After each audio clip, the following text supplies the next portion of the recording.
রব্বুল আলামিন বলেন, আলাম ইয়াজিদকা ইয়াতীমান ফাআওয়া। ও নবী, আমি কি আপনাকে এতিম অবস্থায় পাই নাই?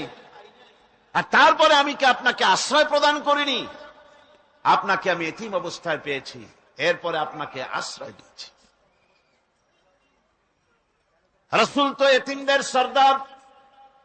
পৃথিবীর কোন এতিম যেন বলতে না পারে, নবীজি আমার ব্যাপারে কি বলবেন, আমি তো এতিম মানুষ, আর তিনি আমার ব্যাপারে কিভাবে আমার দরদ বুঝবেন। নবীজিকে আল্লাহ পাক কেমন এতিম বানালেন, সমস্ত দুনিয়ার এতিমদের সর্দার বানালেন। মায়ের পেটে যখন তিনি ছিলেন, 6 মাসের সময় মায়ের পেটে থাকাকালীন বাপের এতিম হয়ে গেলেন। যখন প্রসব বেদনা শুরু হয়েছে মায়ের, দুনিয়ায় যখন তিনি আসবেন, হযরতে আমেনা ঘরের ভিতরে বসে তার অবস্থাটা কি? এই সন্তান পৃথিবীতে আসতে পরে যিনি সবচাইতে বেশি খুশি হবেন, তিনি তো আজ দুনিয়ায় নাই। মনের ভিতরে কত কষ্ট।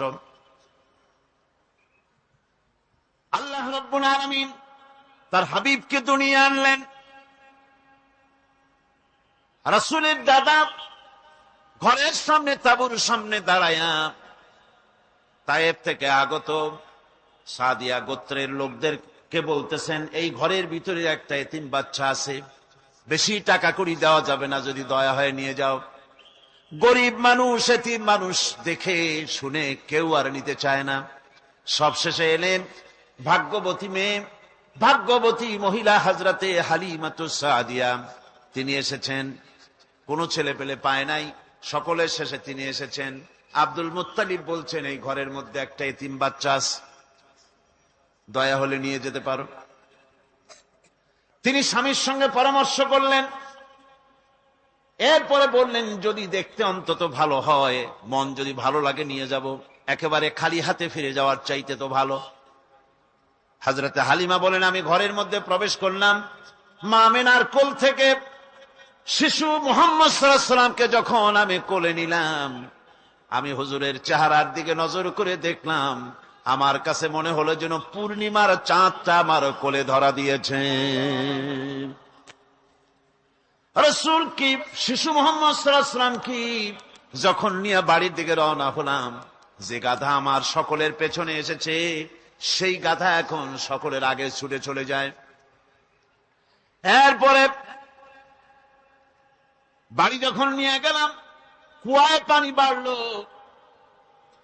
গাছে ফসল বাড়লো, খেজুর গাছে খেজুর বাড়তে লাগলো, জমিনে ফলন বেড়ে গেল। রাসূলের দুধ বোন সাইমা রাসূলকে নিয়ে মুহাম্মদ সাল্লাল্লাহু আলাইহি ওয়াসাল্লাম তাকে দোলনা নিয়ে দোল দিতেছে। কি আশ্চর্য অবস্থা! সাইমা তাকে দোল দিচ্ছে আর বলতেছে, বেঁচে থাকুক মুহাম্মদ সাল্লাল্লাহু আলাইহি ওয়াসাল্লাম, সে দীর্ঘজীবী হোক। কবি লিখতেছেন, কি আশ্চর্য কথা! বেদুইন বালিকা কারে নিয়ে দোল দেয় সে কি তা জানে? বিশ্বনবী মুহাম্মদ রাসূলুল্লাহ সাল্লাল্লাহু আলাইহি ওয়াসাল্লাম এভাবে এতিম অবস্থায় জীবন তার শুরু হলো। যখন তিনি ফিরে এলেন 6 বছর বয়সের সময়, যখন মায়ের কাছে তিনি ফিরে এসেছেন, প্রতিদিন তিনি খেলা দেখতে যান ময়দানে। ইতিহাসের মধ্যে লেখা হয়েছে, মা প্রতিদিন সন্ধ্যার সময় তাকে ফিরে পান। আজকে সন্ধ্যা হয়ে গেছে, শিশু মুহাম্মদ সাল্লাল্লাহু আলাইহি ওয়াসাল্লাম বাড়ি ফেরেন না। কারণ কি? কেন বাড়ি ফেরে না? সন্ধ্যার দিকে তিনি চলে গিয়েছেন পাহাড়িয়া ময়দানে, যে দেখেন ধুধু করতেছে, চতুর্দিকে সন্ধ্যা হয়ে গেছে, অন্ধকার হয়ে গেছে, কোনো ছেলে পেলে নাই, কেউ নাই। পাহাড়ের পাদদেশে বসে শিশু মুহাম্মদ সাল্লাল্লাহু আলাইহি ওয়াসাল্লাম কাঁদতেছেন। মা প্রশ্ন করলেন, বাবারে, সন্ধ্যা উত্তীর্ণ হয়ে গেল, কেন একা একা বসে বসে কাঁদো? তিনি বলছেন, মাজি, আজ কদিন খেলা দেখতে আসলাম ময়দানে, প্রতিদিন দেখি যখন সন্ধ্যা হয়ে যায়, মুরব্বী শ্রেণীর কিছু লোক আসে, ছেলেকে নাম ধরে ডাক দেয়, ছেলেরা দৌড়ে তার বাবার কাছে চলে যায়। আর বাবা ছেলেকে কোলে নিয়ে মুখে চুমা দিয়া বাড়ির দিকে নিয়ে যায়। আমি আজ কদিন পর্যন্ত এই ময়দানে এলাম, কোনদিন সন্ধ্যা বেলায় তো কেউ এসে আমাকে মোহাম্মদ বলে একটা ডাক দিল না। আমার আব্বা কি নাই? আল্লাহ রাব্বুল আলামিন বলেন, আলাম ইয়াজিদকা ইয়াতীমান ফাআওয়া। এরকম এতিম অবস্থায় পেয়ে আমি কি আপনাকে আশ্রয় দেই নাই? আপনাকে আমি পেয়েছি এতিম অবস্থায়, এরপরে আমি আপনারে আশ্রয় দিলাম। ওয়া ওয়াজাদাকা দাল্লান ফাহাদা। এরপরে আমি আপনাকে পথ হারা পেলাম, আমি আপনাকে পথের দিশা দিয়া দিলাম। ওয়া ওয়াজাদাকা আইলান ফাআগনা। এরপরে আমি আপনাকে দরিদ্র অবস্থায় পেয়েছি, তারপরে আমি আপনার দারিদ্র মুক্ত করেছি আপনাকে। সুতরাং ফাআম্মাল ইয়াতীমা ফালা তাকহার ওয়া আম্মাস সাইলা ফালা তানহার ওয়া আম্মা বিনি'মাতি রাব্বিকা ফাহাদ্দিস। সুতরাং নবী, এতিমের প্রতি নির্মম ব্যবহার করো না, এতিমের প্রতি ভালো ব্যবহার করো, নির্মমতা দেখাইও না। আর ভিক্ষুকতে ধমক দিও না, রূঢ়তা দেখিও না, আর আল্লাহর নিয়ামতের প্রশংসা করো। বহুত মানুষ আছে এতিমরে গলায় ধাক্কা দেয়। মানুষ যখন ভিক্ষা নিতে আসে, গরিব মানুষ ভিক্ষা চাইতে আসছে, ওই মেয়ে আত্মাহিত জানো, দোয়া কুনুত জানো, বাড়ি যেয়ে কাজ করবা, এই সব আজে বাজে কথা বলে ভিক্ষা দেয় না। সাইলকে ধমক দিতে রাসূল করিম সাল্লাল্লাহু আলাইহি ওয়াসাল্লাম নিষেধ করেছেন, সাইলকে ধমক দিও না। গাড়িতে বসে যাচ্ছেন সাহেব, ট্রাফিক মোড়ে যখন সিগন্যাল জ্বলল, গাড়িগুলি দাঁড়ায় গেল, ফকির এসেছে, হাত নাই পাও নাই, বুড়া মানুষ, একটা পয়সা বার করে না। আবার এই মানুষটি ওই ফকিরকে ধমক দিয়া বার করে দিল। এরপরে এই লোকটি যখন কোন মাজারের কাছে পৌঁছে গেল, 500 টাকার কড়কড়ে নোটটা ফেলে দিল। বলেন টাকা দরকার কার? মরা মানুষের না জিন্দা মানুষের? কার দরকার? যার টাকা দরকার ছিল তারে দেওয়া হলো না, যার দরকার নাই তারে দেওয়া হলো। এরপরে লোকটা না খেয়ে যখন মারা গেল, পথের ফকির, রাস্তার ফকির, না খেয়ে মারা গেছে। এরপরে তার কাফনের কাপড় নাই, লোকটাকে রাস্তার উপরে শোয়া একটা ছেঁড়া কাপড় দিয়ে ঢেকে রেখেছে। বড় লোকেরা, সাহেবরা তখন গাড়ি দাঁড় করে আর 5টা টাকা 2টা টাকা করে তার লাশের উপরে মারতেছে। এটা মানবতার এর চাইতে লাঞ্ছনা, মানবতার জন্য এর চাইতে গঞ্জনা আর কিছুই হতে পারে না। মানবতার প্রতি লাঞ্ছনা, এর থেকে আর দুর্গতি কি হতে পারে? বেঁচে থাকার সময় 1টা টাকা আপনি দিলেন না, মরে যাওয়ার পর বিদায় হয়েছে বালাই, এখন দেওয়া শুরু করেছে। আমার বন্ধুগণ, এজন্য এতিমের প্রতি দরদ করার জন্য আল্লাহ পাক কোরআনের ভিতরে পরিষ্কার বলেছেন। রাসূল করিম সাল্লাল্লাহু আলাইহি ওয়াসাল্লাম নিজে এতিম ছিলেন, আর এতিমের প্রতি তার এত দরদ ছিল, একবার তিনি ঈদের দিকে নামাজ পড়ার জন্য যাচ্ছেন, প্রতিমধ্যে দেখেন একটা বাচ্চা ছেলে কাঁদতেছে। এই রাস্তায় কত মানুষ গেল, কেউ দাঁড়ালো না থমকে, বাচ্চার ক্রন্দন কাউকে থামাইতে পারল না। কিন্তু বিশ্ব নবী, দয়ার নবী রাহমাতুল লিল আলামিন বাচ্চার কান্না দেখে পাও বাড়াতে পারলেন না। নবীজি দাঁড়ায় গেলেন, জিজ্ঞেস করেন, ও বাচ্চা, ঈদের দিনে কাঁদো কেন? ঈদের দিনে তো কাঁদতে নাই। বাচ্চা বলে, তোমার কাছে বলবো না, আমি সেই সকালবেলা থেকে বসে আছি, আমি যদি মক্কার আব্দুল্লাহর পুত্র মুহাম্মদ রাসূলুল্লাহ সাল্লাল্লাহু আলাইহি সাল্লামকে পাই, মনের দুঃখ তার কাছে বলবো। বিশ্ব নবী জমিনের উপরে বসে পড়লেন, বাচ্চারে কোলের উপরে উঠায় বলেন, বাচ্চা বলো কি তোমার দুঃখ? তুমি যার জন্য বসেছো আমি তো সেই এতিম নবী, কি বলতে চাও? বাচ্চা বলতেছেন, ইয়া রাসূলুল্লাহ, আমার বাবা মারা গেছে সেই ছোট্টবেলায়, একেবারেই তখন মায়ের পেট থেকে আমি আসার পর বাপ মরে গেল। আমার মা আর একজনের সঙ্গে বিয়ে বসেছে। সেই পুরুষটি আমারে দেখতে পারে না। আমার মা যদি আমারে কোলে করে এসে সহ্য করতে পারে না, আমারে চুমা খাইলে সহ্য করতে পারে না, আমারে খাবার দিলে মা মার খায়। আজ ঈদের দিনে রাতে আমার মা আমাকে বলল, বাবারে তোমার কপাল খারাপ, তোমার বাবা মারা গেছে, তোমাকে সাহায্য করার কেউ নাই, আমি তোমার যত্ন করতে পারলাম না, কোলে নিয়ে চুমাও দিতে পারি না, আমার এমনই কপাল খারাপ। সুতরাং এতিমের দরদ এতিম ছাড়ার কেউ বুঝবে না। তুমি আজ চলে যাও, ওই রাস্তায়, ঈদের রাস্তায় দাঁড়ায় থাকো, মাঠের রাস্তার পাশে, বিশ্ব নবীর কাছে তোমার দুঃখ বলো, এতিমের দুঃখ তিনি বুঝবেন। আমি মায়ের কথা মতো এই জায়গায় এতক্ষণ বসে আছি। হুজুর, আপনি দয়া করে, আমার কথা তো আপনার কাছে বললাম, আমার মনের এই দুঃখ। নবীজি বাচ্চার কথা শুনতেছিলেন, চোখ দিয়া পানি পড়তেছিল। বাচ্চাকে বুকের সঙ্গে জড়িয়ে ধরে নবীজি বলেন, ও এতিম, মুহাম্মদ সাল্লাল্লাহু আলাইহি ওয়াসাল্লাম যদি তোমার পিতা হন আর হযরতে আয়েশা যদি তোমার মা হয়ে যায়, বলো তোমার মনের দুঃখ মেটে নাকি? ছেলে ডুকরে কেঁদে উঠলো আর বলল, ইয়া রাসূলুল্লাহ, আপনি যদি আমার পিতা হন আর আয়েশা যদি আমার মা হয়ে যায়, এর থেকে বড় সৌভাগ্যের আমার তো আর কিছুই নাই। নবীজি এতিমকে বাড়ি নিয়ে গিয়ে হযরতে আয়েশার হাতে তুলে দিয়ে বললেন, আয়েশা রে, পবিত্র ঈদের দিনে আল্লাহ রাব্বুল আলামিন তোমার জন্য একটা উপহার পাঠিয়েছেন, এটা যত্ন করো। এতিমের প্রতি দরদ রাখার জন্য আল্লাহ রাব্বুল আলামিন বলেছেন, এতিম, মিসকিন, বিধবা, অসহায় লোক, তাদের প্রতি যাতে করে মুসলিম সমাজ লক্ষ্য রাখে, সেজন্য আল্লাহ পাক নির্দেশ করেছেন। বুখারী এবং মুসলিম শরীফের হাদিসে এসেছে, আস-সাই আলাল আরমালাত ওয়াল মিসকিন কাস-সাই ফি সাবিলিল্লাহ। বিধবাদের জন্য, মিসকিনের জন্য কেউ যদি কোনো উদ্যোগ গ্রহণ করে, কেউ কোনো সাহায্য দেয়, জিহাদের ময়দানে জিহাদ করে আল্লাহর রাস্তায় যে সওয়াব পাওয়া যায়, যে মর্যাদা পাওয়া যায় আল্লাহর কাছে, এতিম, মিসকিন, বিধবাকে সাহায্য করলে সেই সওয়াব আল্লাহ রাব্বুল আলামিন আমলনামায় দিয়ে দেন। তার চরিত্রই প্রমাণ করে নবীদেরকে বাইয়িনাত দেওয়া হয়েছে, এমন চরিত্র আচার আচরণ দেওয়া হয়েছে যাতে করে লোকেরা অভিভূত হয়ে যায়, আকৃষ্ট হয়ে যায়।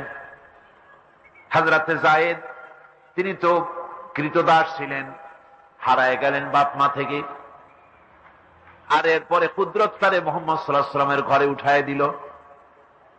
তিনি তখন আল্লাহর নবী, তখন নবুয়তের দায়িত্ব পান নাই। যায়েদের পিতার কাছে খবর হয়ে গেল, যায়েদ আছে রাসূলের বাড়িতে, মুহাম্মদ সাল্লাল্লাহু আলাইহি ওয়াসাল্লামের বাড়ি মক্কায়। তারা এসে হুজুরের সঙ্গে দেখা করে বললেন, মুহাম্মদ সাল্লাল্লাহু আলাইহি ওয়াসাল্লাম, জানতে পেরেছি আপনার কাছেই আমাদের ছেলে যায়েদ আছে, মেহেরবানি করে তাকে আমাদেরকে ফিরায় দেন। হুজুর বলেন, যায়েদ যদি তোমাদেরকে চিনতে পারে আর যদি যেতে চায়, আমার পক্ষ থেকে কোনো আপত্তি নাই, অবশ্যই যাবে। তবে যায়েদ যদি যেতে না চায়, আমি এমন লোক নই যে কেউ আমার কাছে থাকতে চাইলে আমি জোর করে তাকে ছেড়েও দিতে পারি না, আমি তেমন লোক নই। পিতা বললেন, আপনি অবশ্যই যুক্তিপূর্ণ কথা বলেছেন। হযরতে যায়েদকে আনা হলো। হুজুর বললেন, তুমি কি চেনো এদের? কি? যায়েদ বললেন, চিনি, ইনি আমার বাবা, উনি আমার চাচা। যায়েদের পিতা বলেন, বাবারে বাড়ি চলো, তোমার মা কেঁদে কেঁদে হয়রান, চলো বাড়ি যাই, বাড়ির যা কিছু আছে সব তোমাকে ফিরিয়ে দেওয়া হবে। হযরতে যায়েদ বলতেছেন, পিতা,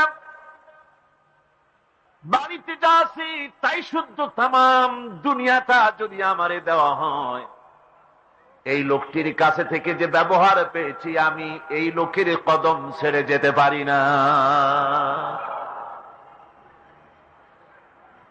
তার চরিত্রই প্রমাণ করে তিনি নবী, কি ব্যবহারটা পেয়েছেন। হযরত আনাস রাদিয়াল্লাহু তাআলা আনহু ছোট মানুষ, 8 বছর বয়সের সময় হুজুরের খাদেম হয়ে হুজুরের বাড়িতে আসছেন। আচ্ছা, 8 বছর বয়সের কিশোর ভুল তো করতেই পারে। গরম পানি চাইলে ঠান্ডা পানি এনে দেবেন, স্যান্ডেল চাইলে জুতো আনবেন, বিছানা বিছাইতে বললে উঠাই ফেলবে। এটা স্বাভাবিক, কিশোর মানুষ, ছোট মানুষ। এবার শুনুন, বাইয়ানাত কারে বলেন? নবীদের বাইয়ানাত আল্লাহ যে দিয়েছেন সেটা কি জিনিস?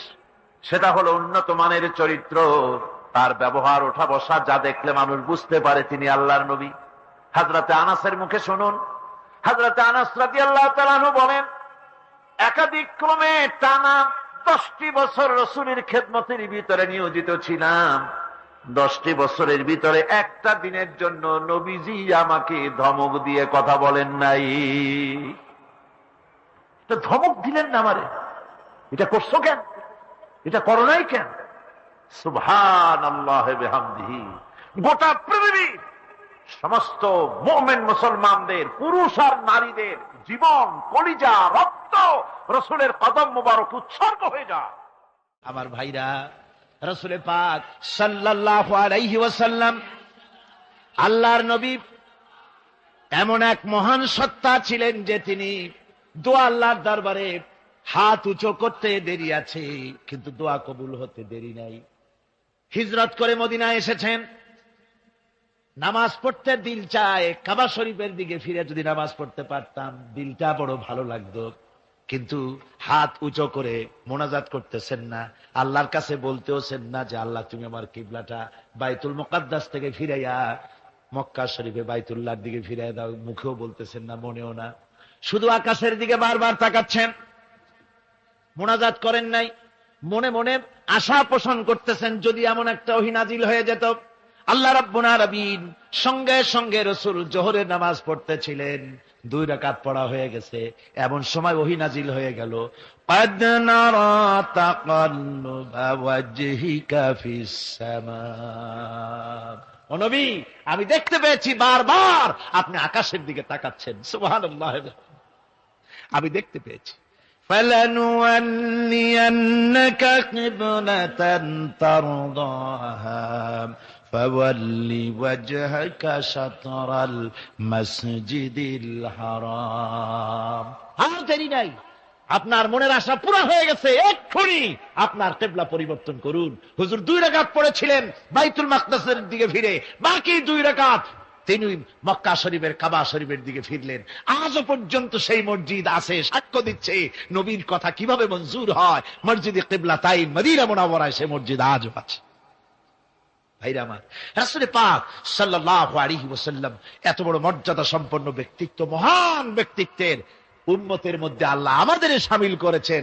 শুকরিয়া স্বরূপ আমরা পড়ি আলহামদুলিল্লাহ। জোরে সরে পড়েন আলহামদুলিল্লাহ। আমার ভাইরা, মর্যাদা এত বেশি আল্লাহ রাসূলকে আল্লাহ রাব্বুল আলামিন দান করেছেন। এই পৃথিবীতে কোন মানুষের সঙ্গে যদি আপনি বেয়াদবি করেন, তিনি আপনার বাপ হোক, তিনি আপনার মা হন, অথবা আপনার ওস্তাদ হন, অথবা আপনার পীর হন, যে কেউ হোক না কেন, কারো সঙ্গে যদি কোনো বেয়াদবি হয়ে যায় তো শুধু একটা বেয়াদবি ছাড়া আর কিছুই না। কিন্তু নবীজির সঙ্গে যদি কেউ বেয়াদবি করে, সেটা শুধু বেয়াদবি থাকে না, কুফরি হয়ে যায়। কি হয়ে যায়? কুফরি হয়ে যায়। রাসূলুল্লাহকে কেউ তাওহীন করলে, অসম্মান করলে, সমালোচনা করলে কাফের হয়ে যায়। যারা বলেন কি হয়ে যায়? কত বড় মর্যাদা! রাসূল পাক সাল্লাল্লাহু আলাইহি ওয়াসাল্লাম, তার সামনে সাহাবায়ে কেরাম বসা, হুজুর কথা বলছেন, সাহাবায়ে কেরাম তারাও কথা বলছেন। কথা বলতে বলতে এক পর্যায়ে সাহাবীদের গলার আওয়াজ বড় হয়ে গেছে, হুজুরের গলার আওয়াজ শোনা যায় না, সাহাবীদের গলার আওয়াজটা বড় হয়ে গেল। আল্লাহ রাব্বুল আলামিন এতটুকুর বরদাস্ত করলেন, আমার নবীর গলার আওয়াজের চাইতে তোমাদের আওয়াজ বড় হলো কেন? সঙ্গে সঙ্গে ওহী নাজিল হয়ে গেল। আল্লাহ রাব্বুল আলামিন বলেন, ইয়া আইয়ুহাল্লাযীনা আমানু লা তারফাউ আসওয়াতাকুম ফাওকা সাওতিন নবী। ও বিশ্বাসীরা, খবরদার, তোমরা যারা ঈমান এনেছো শোনো, তোমাদের গলার আওয়াজ যেন আমার নবীর গলার আওয়াজের চাইতে বড় না হয়ে যায়। যদি তা হয়, আনতাহবাতা আমালুকুম, জীবনের সমস্ত ভালো কাজগুলি আমি আল্লাহ বরবাদ করে দেব। আজ পর্যন্ত এই আয়াতে কারীমা রাসূল পাক সাল্লাল্লাহু আলাইহি ওয়াসাল্লামের রওজায়ে আতহারের সামনে সবুজ সাইনবোর্ডের উপরে সোনার অক্ষর দিয়ে এই আয়াতে কারিমা লেখা রয়েছে সুবহানাল্লাহ। সর্বকালের, সর্বযুগের সর্বশ্রেষ্ঠ মহামানব, সর্বশ্রেষ্ঠ বিশ্বনবী, আল্লাহর পরে যার মর্যাদা, তিনি হচ্ছেন মুহাম্মদ রাসূলুল্লাহ সাল্লাল্লাহু আলাইহি ওয়াসাল্লাম। ধুলির ধরা থেকে রাসূলকে আরশে আজিমে নিয়ে যাওয়া হবে। বোরাক এলো। বোরাক হচ্ছে বারকুন থেকে উৎপত্তি। এর অর্থ হচ্ছে বিজলি, বৈদ্যুতিক গতি সম্পন্ন, ঘোড়ার চাইতে ছোট, খচ্চরের চাইতে বড়, এই জাতীয় একটা প্রাণীর মতো হযরতে জিবরাইল নিয়ে আসলে। আমাদের দেশে কারো কারো বাড়িতে আয়নায় বাঁধানো থাকে এই ছবিটা। ঘোড়া আছে, দুইটা ডানা আছে, মাথাটা মেয়ে লোকের মতো, চুলগুলো ঝুলে পড়ছে, নিচে লেখা আছে হাজা বুরাকুন নবী সাল্লাল্লাহু আলাইহি ওয়াসাল্লাম।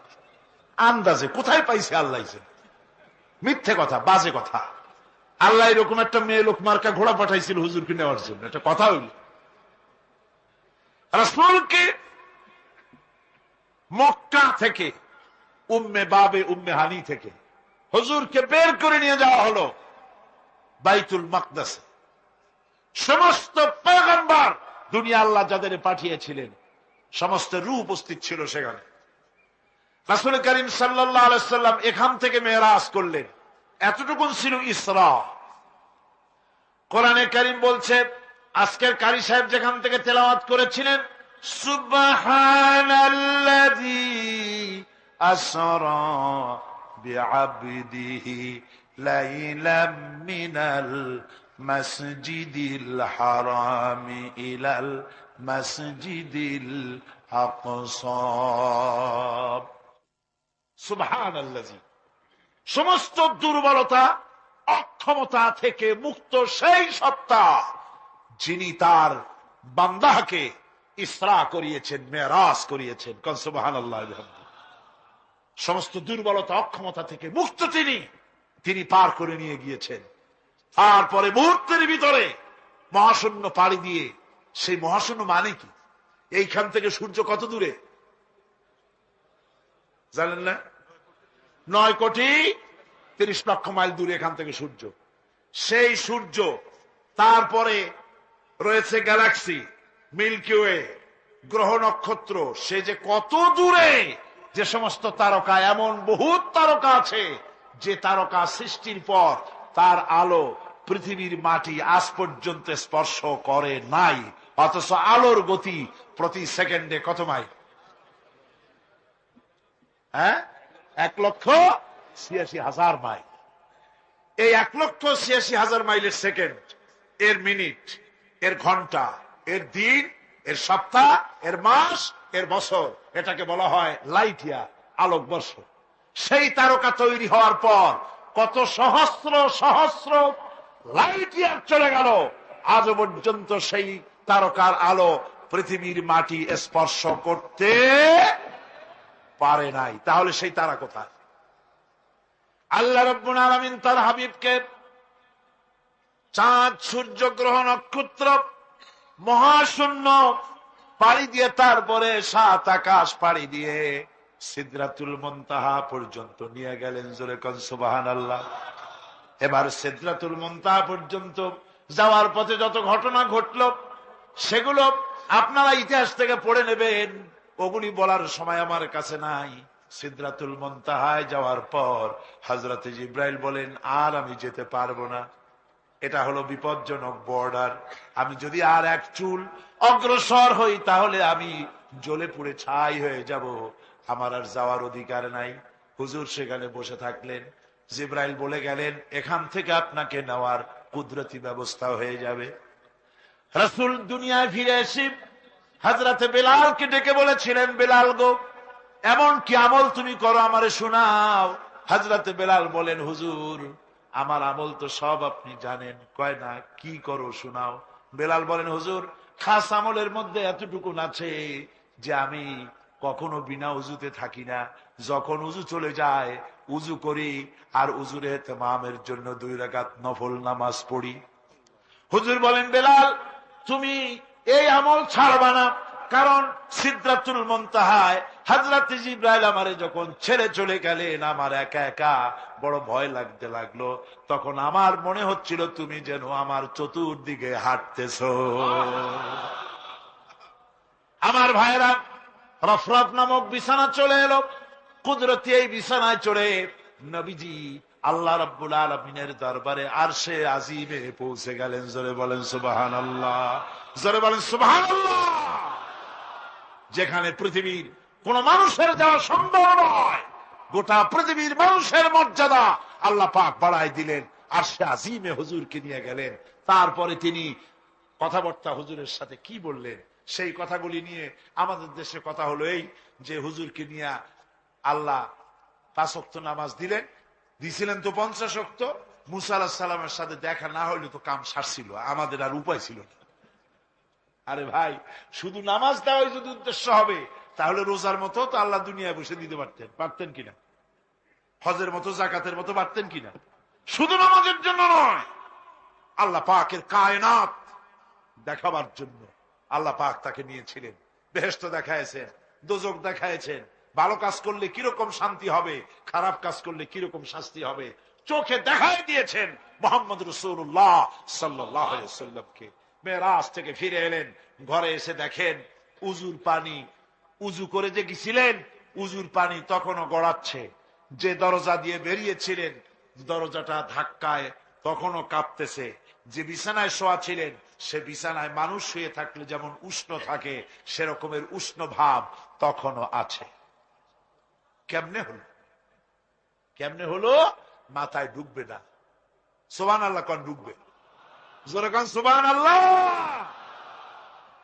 এটার ব্যাপারে কোন বিজ্ঞান, দর্শন, যুক্তির প্রয়োজন নাই। প্রয়োজন শুধু এতটুকু, আল্লাহ তার হাবিবরে নেবেন, কত দ্রুত নিবেন, কত দ্রুত পাঠাবেন, এটা তিনিই ভালো জানেন, আমাদের কোনো জানার কথা না। ঠিক কিনা কর? তবে দৃষ্টান্ত যদি চান তাহলে আমি দৃষ্টান্তটা এভাবে দিতে পারি, বুঝাবার জন্য একটা দৃষ্টান্ত দিতে পারি। সেটা হলো এই, ধরেন বাংলাদেশে কোন প্রেসিডেন্ট আসবে, পৃথিবীর যে কোনো দেশের এক প্রেসিডেন্ট আসবে। এটা আসার যখন খবর হয়ে যাবে তখন পত্র পত্রিকায় রুট বলে দেওয়া হয়, এই রুটে রাষ্ট্রীয় মেহমান রাষ্ট্রীয় অতিথি ভবনে আসবেন, এই রাস্তা দিয়ে সাধারণ ট্রাফিক চলাচল বন্ধ থাকবে। এয়ারপোর্ট থেকে নিয়ে রাষ্ট্রীয় অতিথি ভবন পর্যন্ত, মেহমান না আসা পর্যন্ত সমস্ত ট্রাফিক চলাচল বন্ধ। মেহমান পৌঁছে যাবে, তারপরে আবার স্বাভাবিক ট্রাফিক চলবে। এটা জানেন কিনা? জানেন কিনা? এইটা যদি পৃথিবীর সামান্য সলিমুদ্দি কসিমুদ্দি, এই জন্য বলছি আজ আছে কাল নাই। ঠিক কিনা গণ? আজ মন্ত্রিত্ব গেল, কালকে রাস্তায় দাঁড়ায় বলবে রিকশাওয়ালা আমার একটু নেওয়া, বাজারে মাছ কিনতে যাব। ঠিক কিনা? সুতরাং এদের তো কোনো মর্যাদা নাই, আজ আছে কাল নাই। এই দুনিয়ার সলিমুদ্দি কসিমুদ্দির জন্য যদি এভাবে ট্রাফিক চলাচল বন্ধ করে দেওয়া হয়, তাহলে আকাশ এবং জমিনে আল্লাহ রাব্বুল আলামিনের সর্বশ্রেষ্ঠ মেহমান জনাবে মুহাম্মদ রাসূলুল্লাহ সাল্লাল্লাহু আলাইহি সাল্লাম, এই মেহমান আল্লাহর দরবারে যাবেন। আল্লাহ যদি বলে দিয়ে থাকেন, আল্লাহ যদি হুকুম করে থাকেন, সময়ের গতি, বার্ষিক গতি, আহ্নিক গতি, আকাশের গতি, সূর্যের গতি, সময়ের গতি, রাত 3:45 10 সেকেন্ড, এখন সমস্ত গতি স্তব্ধ হয়ে যা। আমার হাবিব আমার দরবার থেকে ঘুরে যখন ঘরে ফিরে যাবেন, আবার 3:45 11 সেকেন্ড থেকে শুরু হয়ে যাবি।